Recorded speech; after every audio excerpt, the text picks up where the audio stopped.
ದೇವರಿಗೆ ಕಾರುಣ್ಯ ಬಂತು. ಸೃಷ್ಟಿ ಮಾಡುವಾಗ ನಮಗೂ ಒಂದು ಚಾನ್ಸ್ ಕೊಟ್ಟ. ಬಾ ಈಚೆಗೆ ಬಾ, ನೀನು ಮಾಡು, ಏನು ಸಾಧನೆ ಮಾಡ್ತೀಯೋ ಮಾಡು ಅಂತ.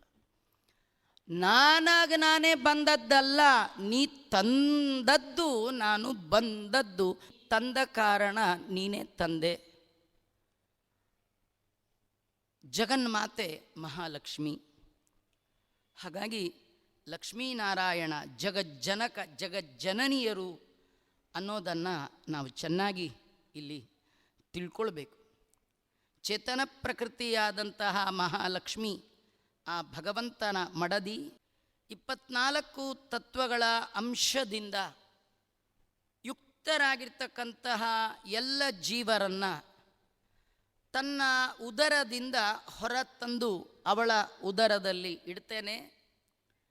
ಹೀಗಾಗಿ ಸರ್ವಭೂತಾನಾಂ ತತೋ ಸಂಭವ ಭವತಿ, ಎಲ್ಲ ಜೀವಜಾತಿಗಳ ಭವ ಹುಟ್ಟು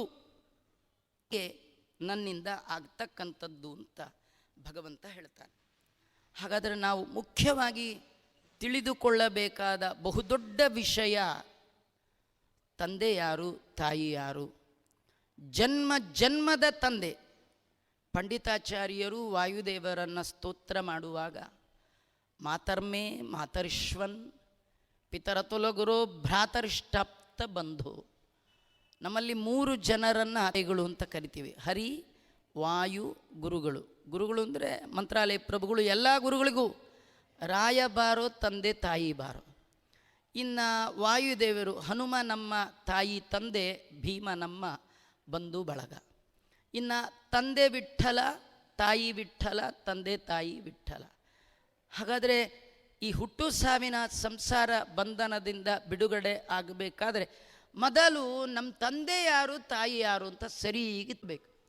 ಯಾಕೆಂದರೆ ಆ ತಂದೆ ತಾಯಿಯರ ಪ್ರೀತಿಗೆ ನಾವು ಪಾತ್ರರಾದಾಗ ಈ ಸಂಸಾರದ ಗಂಟು ಬಹಳ ಬೇಗ ಬಿಚ್ಚಿ ಹೋಗುತ್ತೆ. ಮಗು ಎಡವಿ ಬಿದ್ದಾಗ ಆ ತಾಯಿ ಮಾಡುವಷ್ಟು ಆರೈಕೆ ಅಕ್ಕಪಕ್ಕದ ಚಿಕ್ಕಮ್ಮ, ಆಂಟಿ, ಅಂಕಲ್ ಮಾಡಲ್ಲ. ತಾಯಿ.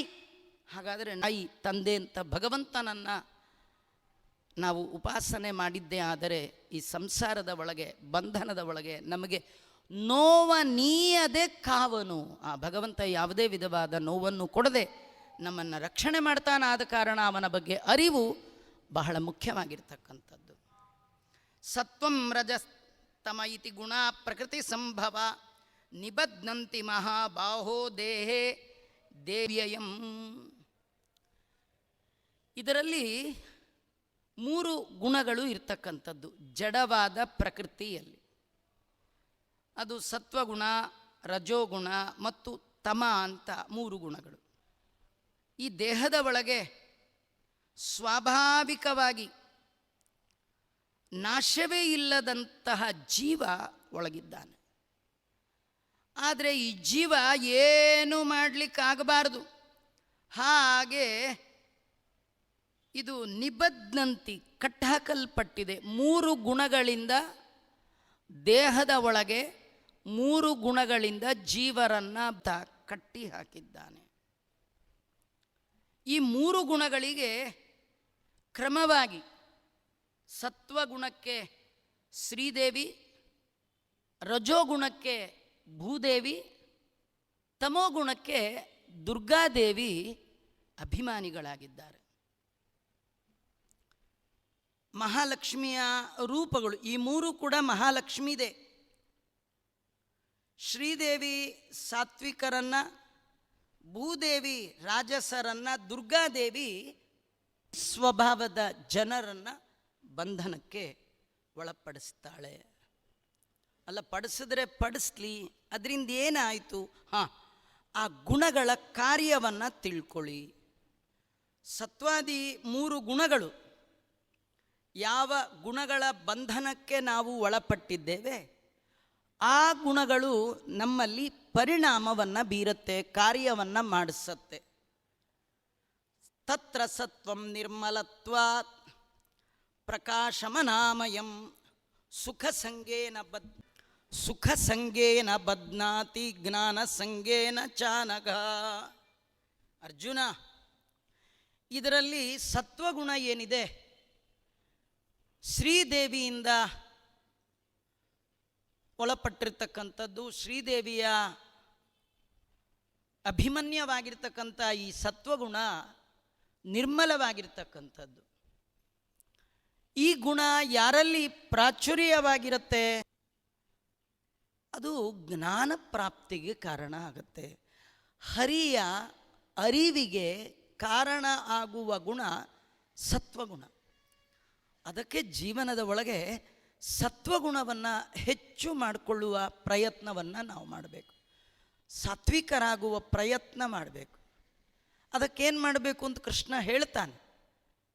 ಹಾಗೆ ನಾವಿದ್ದರೆ ನಮ್ಮಲ್ಲಿ ಸತ್ವಗುಣ ಹೆಚ್ಚಾಗತ್ತೆ.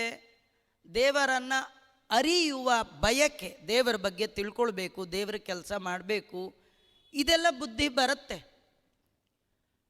ಅಷ್ಟೇ ಅಲ್ಲ, ಈ ಗುಣ ಸತ್ವಗುಣ ಚೆನ್ನಾಗ್ತಾ ಆಗ್ತಾ ರೋಗಾದಿ ದೋಷಗಳನ್ನು ಜೀವರಲ್ಲಿ ಪರಿಹಾರ ಮಾಡುತ್ತೆ. ಸುಖದ ನಂಟು, ಜ್ಞಾನದ ನಂಟು. ಸುಖ ಮತ್ತು ಜ್ಞಾನ ಎರಡನ್ನೂ ತಂದುಕೊಡುವಂಥದ್ದು. ಸುಖ ಸಂಗೇನ ಬದ್ನಾತಿ ಜ್ಞಾನ ಸಂಗೇನ ಚಾನಗ. ಯಾರು ಸತ್ವಗುಣ ಭೂಯಿಷ್ಠರಾಗಿ ಇರ್ತಾರೆ ಅವರಿಗೆ ಮೇಲಿಂದ ಮೇಲೆ ಪ್ರವಚನಕ್ಕೆ ಹೋಗಬೇಕು ಅಂತ ಅನಿಸತ್ತೆ. ಹೋದಾಗ ನಿದ್ದೆನೇ ಬರಲ್ಲ, ಹೇಳಿದ್ದೆಲ್ಲ ಅರ್ಥ ಆಗತ್ತೆ, ಮನೆಗೆ ಹೋದ ಮೇಲೂ ನೆನಪಿರುತ್ತೆ. ಅದರಿಂದ ಅವ್ರಿಗೊಂದು ಸುಖ ಆಗತ್ತೆ ರೀ. ದೇವರ ಕತೆ ಕೇಳುವಾಗ, ದೇವರ ಭಜನೆ ಮಾಡುವಾಗ ಒಂದು ಅಲೌಕಿಕವಾದ ಆನಂದ, ಒಂದು ನೆಮ್ಮದಿ, ಎಲ್ಲವನ್ನು ಮರೆಸುವ ತಾಕತ್ತು ದೇವರ ಜ್ಞಾನಕ್ಕಿದೆಯಂತೆ. ನಮಗೆಲ್ಲ ಸಣ್ಣ ಸಣ್ಣ ಹುಡುಗರಿರುವಾಗ, ಪುಟ್ಟ ಮಕ್ಕಳಿರುವಾಗ ತಾಯಿ ತೊಡೆ ಮೇಲೆ ಹಾಕ್ಕೊಂಡು ಕೃಷ್ಣನ ಕತೆ ಹೇಳಿದ್ರೆ ಎಲ್ಲ ದುಃಖ ದುಮ್ಮಾನಗಳನ್ನು ಮರೆತು ಸುಖವಾಗಿ ನಿದ್ದೆ ಮಾಡ್ತಾ ಇದ್ವಿ. ಮನಸ್ಸು ನಿರ್ಮಲ ಆದರೆ ತನಗೆ ತಾನೇ ಸುಖವಾಗತ್ತೆ.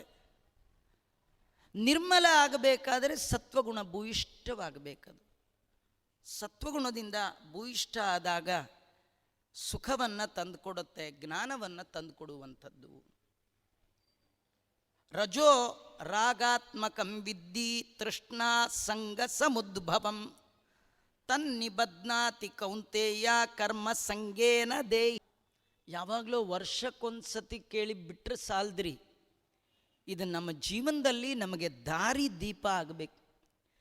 ಕತ್ತಲಲ್ಲಿ ನಡೆಯೋವನಿಗೆ ಇಡೀ ದಾರಿ ಉದ್ದಕ್ಕೂ ದೀಪ, ತಪ್ಪು ಹೆಜ್ಜೆ ಇಡಬಾರ್ದು, ಬೀಳಬಾರ್ದು ಅಂತಾದರೆ ದಾರಿ ಉದ್ದಕ್ಕೂ ದೀಪ ಬೇಕು.